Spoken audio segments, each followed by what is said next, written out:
اور اس کے گناہ کو معاف بھی کر سکتی ہے. اس جذبے کے تحت یہ مجھ سے مانگ رہا ہے، حالانکہ نہ اس نے مجھے دیکھا نہ اس نے میرے عذاب کو دیکھا. تو تم گواہ رہو، میں نے اس کے جرم کو معاف کر دیا. کہتے ہیں نا بنی اسرائیل نے جب توبہ کی ہے نا بچڑے کی عبادت سے، تو اللہ نے کہا ایسے توبہ نہیں قبول کروں گا. جنہوں نے عبادت کی ہے وہ اپنے آپ کو قتل کے لیے پیش کریں، ان کی گردنیں اڑائی جائیں گی. جو اپنے آپ کو قتل کروا دے گا اس کا مطلب دل سے توبہ کی ہے اس نے. تو اتنا سخت حکم تھا کہ توبہ سزا ملے گی پھر توبہ قبول ہوگی. لیکن اس امت میں کیا ہے بھائی، جس طرح بھی اللہ کے سامنے گڑ گڑا لو اللہ کیا کر دے گا؟ معاف. تو علماء نے وجہ بیان کی ہے کہ بنی اسرائیل نالائق لوگ تھے، ان کے ساتھ معاملہ بھی اللہ نے سخت کیا. وہ نالائق کیسے تھے؟ ساری نشانیاں اپنی آنکھوں سے دیکھیں، فرعون کو غرق ہوتا ہوا دیکھا، سمندر میں راستے بنتے ہوئے دیکھے. اب جب موسیٰ علیہ السلام تورات لینے جا رہے ہیں تو کہہ رہے ہیں موسیٰ اس وقت تک یقین نہیں کریں گے جب تک اپنی آنکھوں سے نہ دیکھ لیں ہم اللہ کو. تو اللہ نے کہا کہ تمہیں ثبوت چاہیے نا کہ اللہ ہے اور اللہ تورات دے رہا ہے. تو گویا اللہ نے بزبان حال کہا کہ ہمیں بھی تمہاری توبہ کے سچے ہونے کا ثبوت چاہیے کہ تم دل سے کر رہے ہو کہ نہیں کر رہے. صحابہ کرام نے ایسا کوئی نبی سے مطالبہ نہیں کیا. تو اس امت کے ساتھ اللہ کے خاص معاملات ہیں. ویسے تو اللہ کا قاعدہ آدم علیہ السلام کے زمانے سے اب تک ہر ایک کے لیے یہی ہے کہ جو بھی گناہ کر کے توبہ کرے گا عذاب سے پہلے اللہ اس کے جرم کو معاف کرے گا. توبہ کا مطلب عزم کرے آئندہ نہیں کروں گا میں یہ. تو یہاں بھی اللہ نے فرمایا لیکن جب ان قوموں پہ عذاب آیا تو وہ چیخ رہے تھے. فما زالت تلک دعواہم، کنٹینیو. فما زالت کا مطلب کنٹینیو توبہ ہی کرتے رہے وہ. اللہ فرماتے ہمیں ان پہ ترس نہیں آیا. تو جب عذاب آتا ہے نا پھر اللہ کو ترس نہیں آتا. اللہ کہتے ہیں اب تو دیکھ لیا نا، ہم نے اتنی نشانیاں اپنے وجود کی، اپنے برحق ہونے کی دی تھی، تمہیں کسی نشانی پہ یقین نہیں آیا. اب سوال پیدا ہوتا ہے اے اللہ تو اپنے بندوں کے ساتھ ایسا کرتا کیوں ہے؟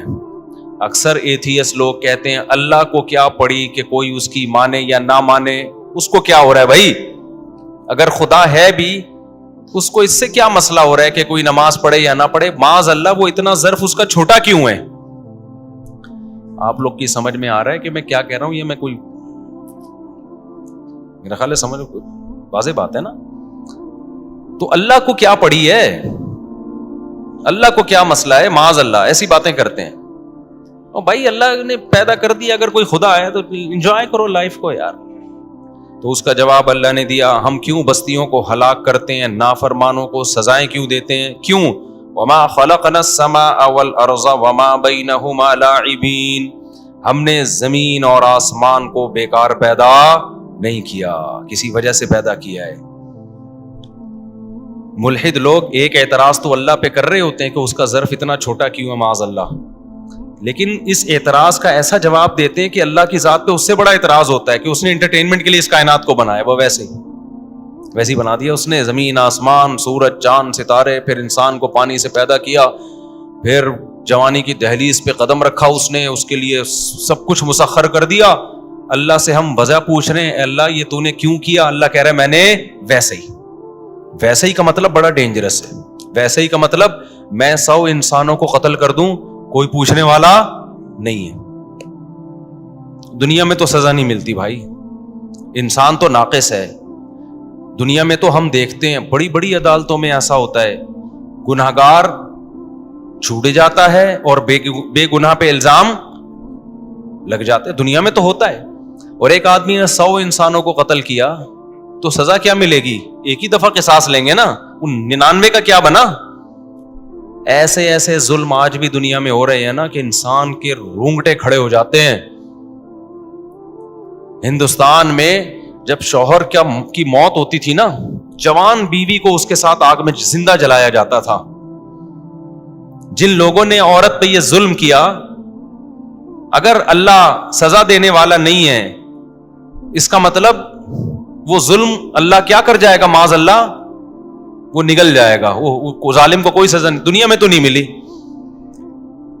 بہت ہندوستان میں ایسے واقعات ہوئے ہیں کہ ایک عورت کا شوہر مر گیا تو اس کو منحوس سمجھ کے اسی آگ میں عورت کو, یار یہ ایکو تو ختم کرو, اس کا مائک کا ہی سیٹ اپ کبھی بھی قیامت تک یہاں لگتا ہے ٹھیک نہیں ہوگا, میری کان آواز گونج کے میرے کانوں میں آ رہی ہے.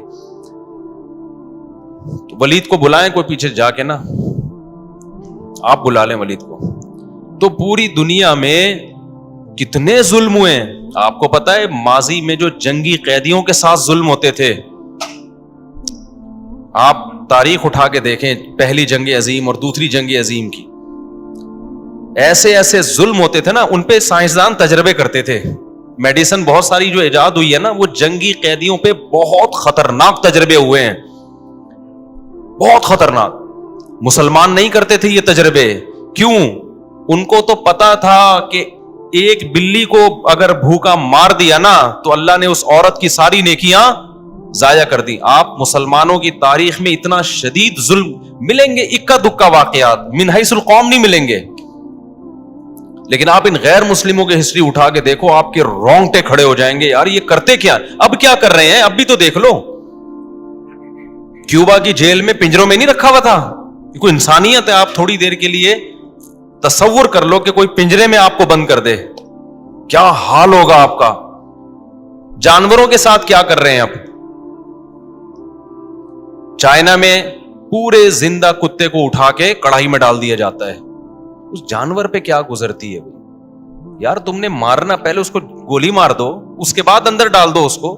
اپنا ٹائم بچانے کے لیے تھوڑا سا خون نکلے گا تو وہ اسے جرمز پھیلیں گے اور وہ تھوڑا سا اس کو صاف کرنا پڑے گا.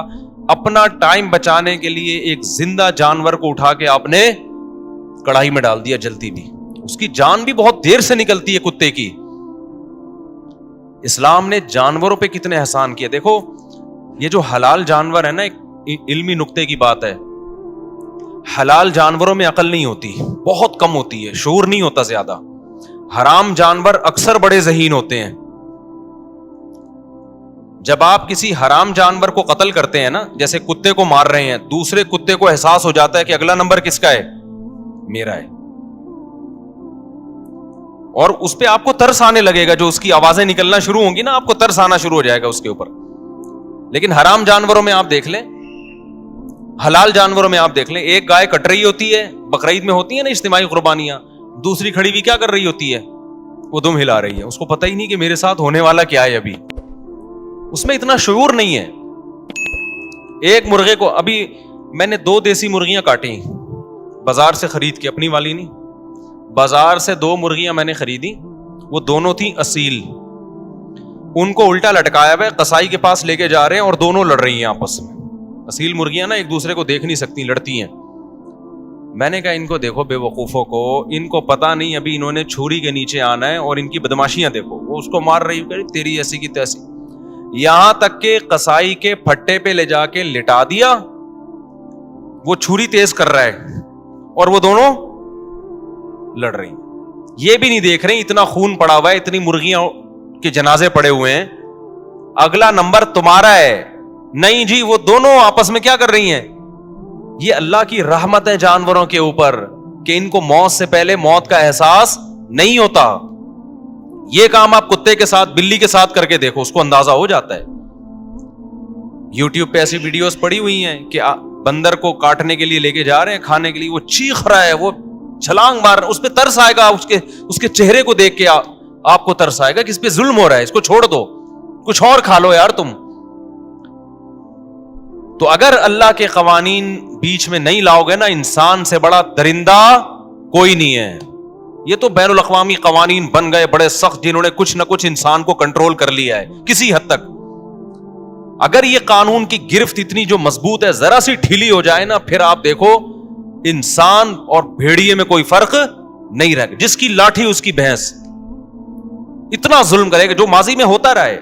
عورتوں پہ کیسے کیسے تشدد ہوئے ہیں, ظلم, بچوں پہ کیسے کیسے ظلم ہوئے ہیں, اور جانوروں پہ تو اب بھی ہو رہے ہیں ظلم. تو اللہ کہتے ہیں وما خلقنا السماء والارض وما بینہما لاعبین. تم جو کہتے ہو میں حساب نہیں لوں گا, تو میں نے ایسے ہی تھوڑی پیدا کر دیا, کائنات کو بنایا, پیدا کیا, اب تم لائف کو کیا کرو, انجوائے, تمہاری مرضی, نکاح کرو یا زنا کرو. اب زنا بھی عورت پہ ظلم ہے, کیسے ظلم ہے؟ لوگ کہتے ہیں عورت راضی ہے. او بھائی عورت کی جو ذات ہے نا اس پہ ظلم ہے یہ, کیونکہ اگر عورت راضی بھی ہے, جب مرد یہ کام کریں گے تو نکاح کا آہستہ آہستہ سوسائٹی سے کیا ہو جائے گا؟ ختم. اس کا عورت کی جنس کو نقصان ہوگا. کل عورت کو محبت دینے والا, عزت دینے والا کوئی نہیں ہوگا. بیوی بنا کے اس کی اولاد کو پالنا, یہ سیٹ اپ کیا ہو جائے گا؟ جیسے یورپ میں ہو گیا ختم. ایک عذاب والی عورت کو محبت کے لیے ترستی ہے کہ کوئی اس کو رکھے. 55 سال میں جا کے بڈھے رکھ رہے ہوتے ہیں اس بڈھی کو. اس سے پہلے مرد کے تو مزے ہیں, انجوائے کر رہے ہیں وہ. خدا نے کیسا قانون بنا دیا. ایک خاتون نے کل مجھے اعتراض کیا کہ یہ کیا بات ہے کہ مرد جب عورت کو چھوڑنا چاہے تو 2 منٹ میں چھوڑ دیتا ہے, عورت نہیں رہنا چاہے تو اس کے پاس آپشن ہی نہیں ہے. میں نے کہا مرد چھوڑنا چاہے 2 منٹ میں چھوڑ سکتا ہے, لیکن چھوڑتا نہیں ہے. دیکھ لو مردوں کو, 99% شادیاں کیا ہوتی ہیں؟ کامیاب. کیوں؟ اس لیے کہ مرد مسلمان ہے, اس کو پتا ہے کہ میری بھی بہن بیٹیاں ہیں, میں چھوڑوں گا تو کل میرے ساتھ بھی ہو سکتا ہے. وہ اس کے آنسو اس کو جو ہے, کتنے ہمارے پاس مرد آ چکے ہیں جن کو بیوی اچھی نہیں لگتی لیکن کہتے ہیں یار چھوڑیں گے تو بیچاری کی زندگی تباہ ہو جائے گی. تو یہ کس کا خوف ہے؟ آخرت کا خوف ہے. میں نے کہا مرد چھوڑ سکتا ہے لیکن چھوڑتا الحمدللہ نہیں ہے. اس کو ترس آتا ہے, بچوں کا مسئلہ ہوتا ہے, عورت کا مسئلہ ہوتا ہے. چند لوگ ہیں جو یہ کام کرتے ہیں ہماری سوسائٹی میں, بہت تھوڑے لوگ ہیں.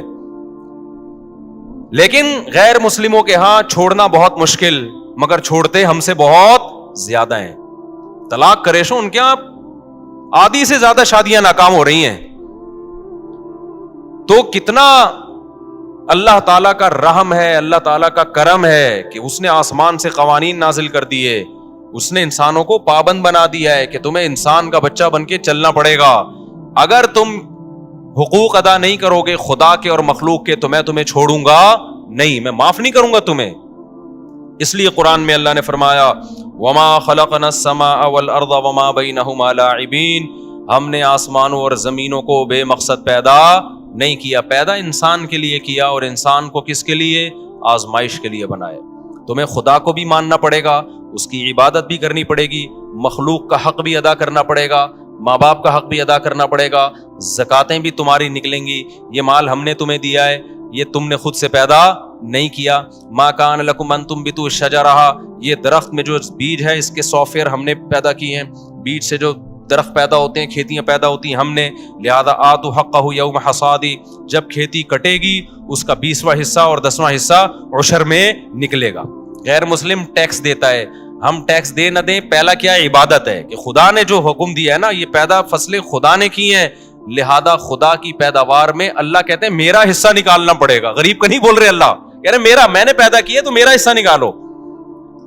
تو اس لیے میرے بھائی یا تو آخرت نہیں ہے یا ہے, دونوں میں سے ایک کام ہے. نہیں ہے تو کوئی ٹینشن نہیں ہے, پھر مزے کی زندگی گزارو. ہے تو پھر جتنا ہم کر رہے ہیں اس سے ہمیں زیادہ کرنا پڑے گا. یہ کم ہے, یہ نجات کے لیے کافی نہیں ہے جو ہمارا لائف سٹائل ہے. سمجھتے ہو کہ نہیں سمجھتے ہو؟ نہیں آئے گی سمجھ میں میرا خیال.